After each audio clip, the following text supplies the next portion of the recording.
Hello friends. वंशलोचन एक बहुत ही कीमती और उपयोगी आयुर्वेदिक मेडिसिन है। तो आज मैं आपको वंशलोचन क्या होता है, कैसे मिलता है, असली और कृत्रिम तरीके से तैयार किए वंशलोचन में क्या फ़र्क होता है, वंशलोचन के क्या फ़ायदे हैं और वंशलोचन के कुछ खास उपयोग आपको बताऊंगा। तो सबसे पहले वंशलोचन के बारे में जानते हैं। वंशलोचन बांस की कुछ खास किस्म के पौधों से मिलता है।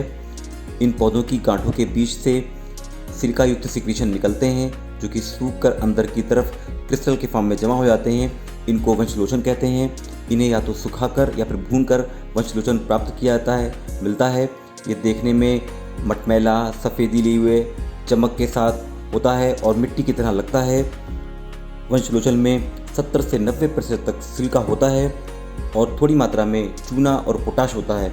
तो सिलिका हमारे शरीर का मुख्य सूक्ष्म पोषक तत्व है जो कि हमारी बोन्स, स्किन, नाखून, बाल, कनेक्टिव टिश्यू और आर्टरीज की हेल्थ के लिए बहुत ज़रूरी है और उनको स्ट्रेंथ देता है।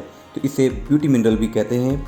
आयुर्वेद के अनुसार इसका रस यानी कि टेस्ट मीठा और कसैला है, ये रूखा है, तीखा है और इसका एक्शन फास्ट होता है यानी कि तीक्ष्ण है और ये हल्का है। इसकी तासीर ठंडी है।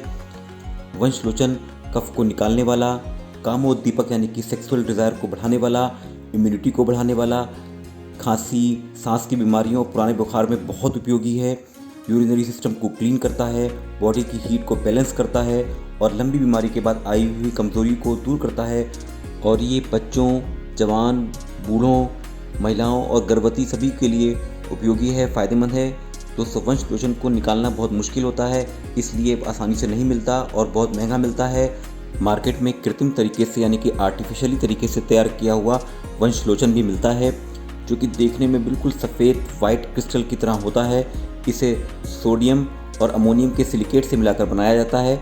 इसमें प्राकृतिक सिलिका बिल्कुल नहीं होती, तो ये किसी भी तरीके से फ़ायदेमंद नहीं है, लेकिन अधिकतर इसे ही वंशलोचन बताकर बेचा जाता है और इस्तेमाल किया जाता है। और जो शुद्ध असली वंशलोचन जो भी हमने आपको दिखाया मार्केट में मिलता है, उसमें भी बांस की थोड़ी मिलावट होती है पर उसमें प्राकृतिक सिलिका की मात्रा रहती है, इसलिए उसी के उपयोग से फ़ायदे मिल सकते हैं। नकली या कृत्रिम तरीके से तैयार किए वंशलोचन से कोई फ़ायदा नहीं मिलता। असली और नकली वंशलोचन को पहचानने का एक आसान तरीका ये है कि असली वंशलोचन पानी में डालने पर पानी को एब्जॉर्ब कर लेता है, पानी को सोख लेता है, और नकली वंशलोचन पानी में डालने पर घुल जाता है और टूट जाता है, उसके क्रिस्टल टूट जाते हैं।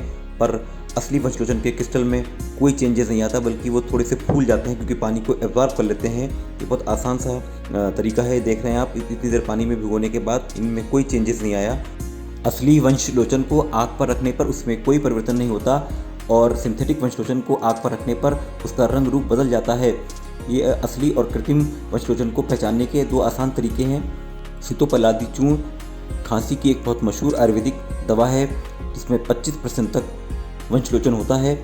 इसे डाबर, दूध पापेश्वर, वैद्यनाथ आदि सभी कंपनियां बनाती हैं। ये सभी तरह की खांसियों के लिए बहुत ही इफ़ेक्टिव और अच्छी दवा है। अब वंशलोचन के कुछ सामान्य से प्रयोग देखते हैं कि इसको कैसे इस्तेमाल करना चाहिए।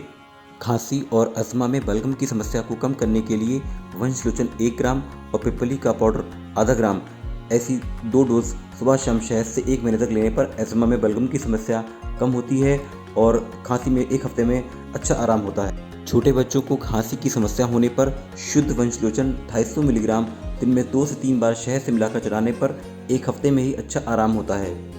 शरीर की गर्मी और हाथों पैरों में जलन की समस्या के लिए शुद्ध वंशलोचन 1 ग्राम और गिलोय सत्तर 250 मिलीग्राम ऐसी 2 डोज सुबह शाम थोड़े से गाय के दूध के साथ 2 से 3 हफ्ते तक लेने से बड़ा अच्छा आराम होता है। साथ ही अगर किसी बीमारी की वजह से वजन कम हो गया हो तो वेट गेन करने के लिए भी ये बहुत फ़ायदेमंद है।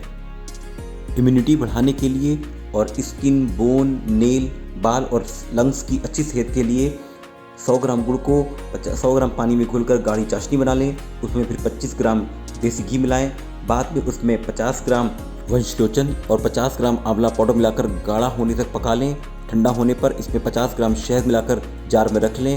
रोज़ 1 चाय का चम्मच खाया करें। ये सभी के लिए बहुत अच्छा हेल्थ टॉनिक है।